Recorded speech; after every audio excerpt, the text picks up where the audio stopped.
RT World's Ali Mustafa is in Paris for us live. Hi, Ali. These protests have been underway for weeks now. Many expected them to actually die down, but in some cases they're really intensifying. So tell us what you're seeing now.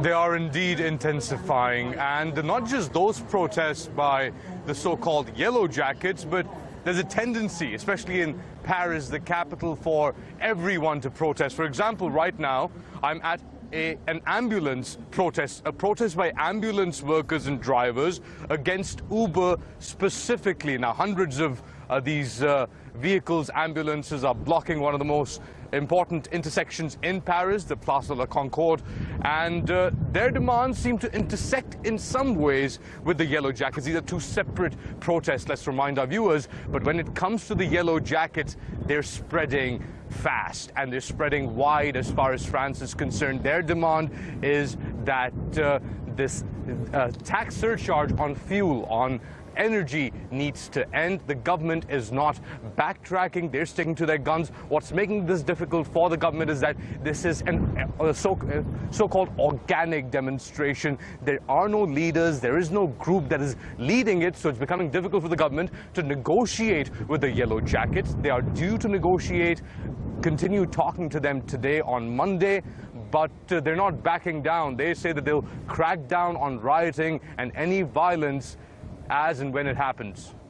So can you give us an idea, Ali, of where the public in general actually stands? Is there solidarity with these protesters?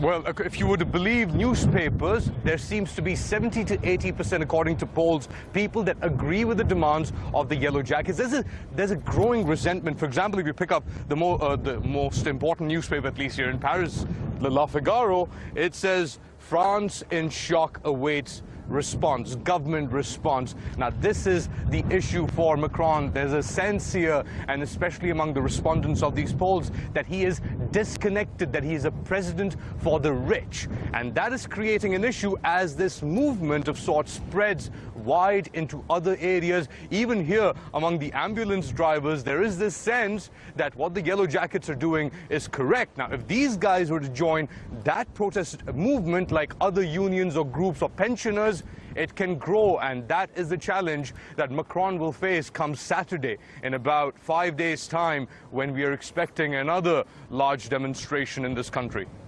Okay, Ali Mustafa joining us live there from Paris. Thanks so much for that.